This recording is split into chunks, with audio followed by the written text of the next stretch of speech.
চলে আসলাম সুজুকির motor life Mohammadpur শোরুমে।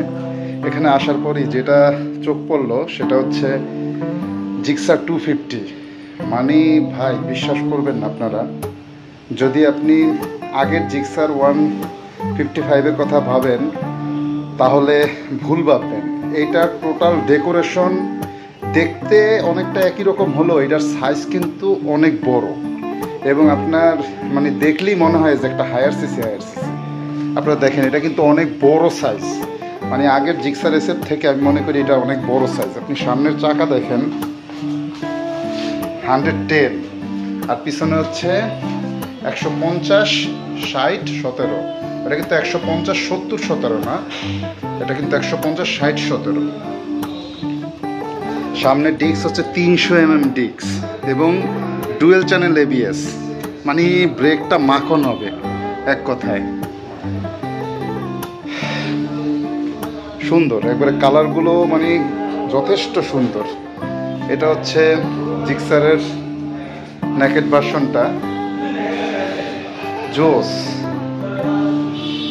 মানে ক্যামেরায় ওইভাবে মানে বোঝা যায় কিনা জানি না, তবে বাস্তবে আপনি দেখলে মনে হবে যে এটা অবশ্যই হায়ার সিসির একটা বাইক। আপনি নর্মালি দেখেন ওইটারও, এই যে এটা দেখেন আর এইটাও দেখেন। বেসিক্যালি এটার হচ্ছে ইঞ্জিনটা, মানে আপনারা খেয়াল করেন ইঞ্জিনটা কিন্তু লিকুইড কুল ইঞ্জিনের মতোই, যে পজিশনটা ওরকম আছে। যেমন ওই এয়ার কুল ইঞ্জিনে কিন্তু এরকম খাস কাটা টাইপের এরকম দাগ দাগ থাকে, কিন্তু এটা কিন্তু লিকুইড কুল ইঞ্জিনের যে কনফিগারেশন ওরকমই দেখাচ্ছে। এবং এটা বলতেছে সুজুকির SOCS, মানে সুজুকি অয়েল কুলিং সিস্টেম, মানে তাদের নিজস্ব টেকনোলজিতে এই সম্পূর্ণরূপে এই ইঞ্জিনের কুলিং সিস্টেমটা। এবং এটা বাংলাদেশের যে গতানুগতিক যে অয়েল কুল সিস্টেম, ওই অয়েল কুল সিস্টেম থেকে অনেকটা এগিয়ে আছে এই SOCS, মানে সুজুকি অয়েল কুলিং সিস্টেম এটা। এবং দেখতে ভাই ইঞ্জিনটা আসলেই হায়ার সিসির যে ইঞ্জিন ওরকমই দেখতে মনে হচ্ছে। এবং দেখতে মনে হচ্ছে কি এটা 250 সিসির ইঞ্জিন। সেই অস্থির, এবং কালারগুলো খুবই সুন্দর। জিক্সার 250, মানে একসময় চিন্তা করতাম হায়ার সিসিগুলা আমরা বাংলাদেশের মানুষ মানে কখনই পাবো না, আর এখন হায়ার সিসি আমাদের চোখের সামনে, এটাই অবাক করার বিষয়। এবং এখানে যে ইঞ্জিন, যে দেখেন আপনি ইঞ্জিনটা দেখলে একবারে লিকুইড কুলিং ইঞ্জিনের, একটা হুবো লিকুইড কুলিং ইঞ্জিনের মতোই, কিন্তু এটা হচ্ছে অয়েল কুলিং সিস্টেম সুজুকির। এবং এই টায়ারের সাইজ হচ্ছে আপনার 150, 60, 17। এটা কিন্তু 150, 70, 17 না, 70 হচ্ছে কীরকম, এই যে সাইডের যে পুরুত্বটা এটা হচ্ছে আপনার 70 বলেন, 60 বলেন এরকম, কিন্তু এটা হচ্ছে 60। আমার 13 GB তো হচ্ছে 150, এটা 150 ঠিক আছে, মানে এই পুরুত্বটা হচ্ছে আমার 13 GB তো হচ্ছে 70 mm আর এখানে হচ্ছে 60 mm, তাহলে আপনারা পার্থক্যটা বুঝতে পারবেন।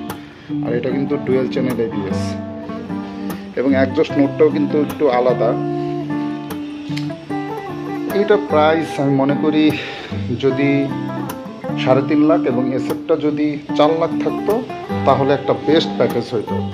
এখন প্রাইসটা একটু বেশি হয়ে গেছে, কারণ আপনি বাইক নিতে হবে না, বাইকের ক্ষেত্রে আনুষঙ্গিক অনেক খরচ আছে, রেজিস্ট্রেশন খরচ আছে, মানে রেজিস্ট্রেশন খরচ সহ অলমোস্ট এই বাইকটা আপনার প্রায় 5 লাখের কাছাকাছি পড়ে যাবে, অথবা অল্প কিছু ডিফারেন্স থাকতে পারে।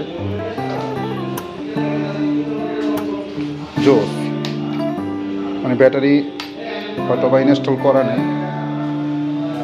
যাই হোক, ওভারঅল বাইকগুলো খুবই সুন্দর লাগতেছে। এবং সবচেয়ে বড় প্লাস পয়েন্ট হচ্ছে এটা ডিস্কটা কিন্তু 300 mm এর ডিস্ক এবং সাথে ডুয়েল চ্যানেল ABS।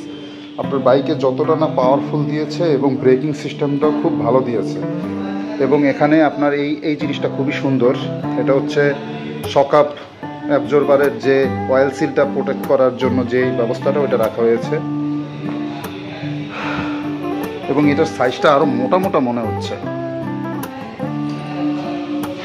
এবং এখানে এই বাইকের ইঞ্জিনটা হচ্ছে টেকনোলজিতে ভরা, দেখেন এখানে একটা সিস্টেম দেওয়া আছে।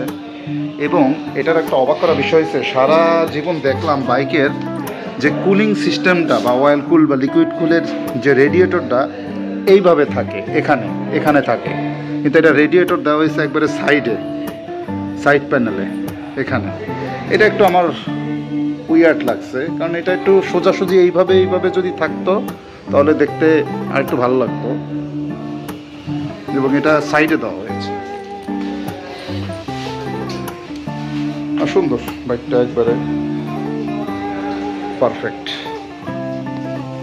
আসলে এটা অয়েল কুলিং সিস্টেমের ভিতরে অন্যান্য গতানুগতিক অয়েল কুলিং সিস্টেম যদি আপনি বলতে চান, তাহলে কিন্তু এটা দেখেই আপনার মনে হচ্ছে যে এটা অবশ্যই গতানুগতিক অয়েল কুলিং সিস্টেম থেকে টোটালি আলাদা। আপনি দেখেন ইঞ্জিনের যে সাইজ এবং ইঞ্জিন যে প্যাটার্নটা টোটালি মানে লিকুইড কুলিং সিস্টেমের মতো, এবং এখানে যে অয়েলটা যে এখান থেকে একবার রেডিয়েটরে যাবে, সিস্টেমগুলো সবগুলোই কিন্তু আলাদা। এবং ইঞ্জিন যে বোর সাইজ আপনি দেখেন 1200 ml ইঞ্জিন লাগবে, যেখানে এতদিন লাগবে 850, এখানে 1200 ml। আপনি যে ইঞ্জিনের যে সাইজটা দেখেন কত বড়।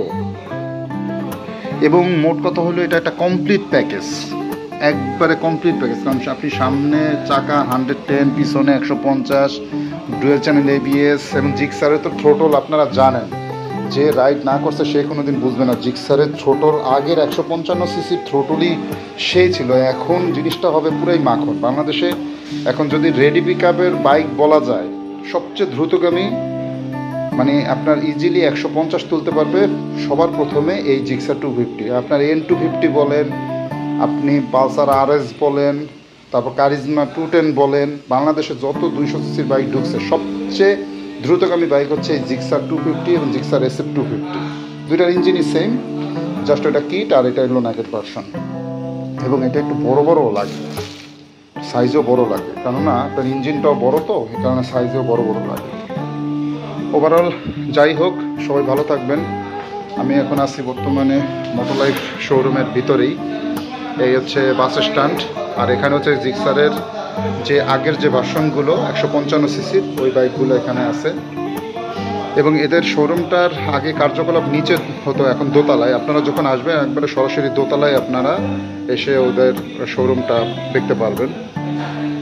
এই হচ্ছে শোরুম, আর ওদের এই ভিতরে যে স্টোর রুমটায় আপনার এই হায়ার সিসিগুলো বাইকগুলো এখানে আছে। যাই হোক, আমার কাছে বাইকটা যথেষ্ট ভালো লাগছে এবং সাইজটা বড় লাগতেছে। ঠিক আছে, সবাই ভালো থাকবেন এবং MAJ মোটো ব্লগের সাথেই থাকবেন। সামনের ব্লগ দেখার জন্য আমন্ত্রণ জানিয়ে আমি আমার ব্লগটা শেষ করলাম। সবাইকে ধন্যবাদ, টাটা, আসসালামু আলাইকুম।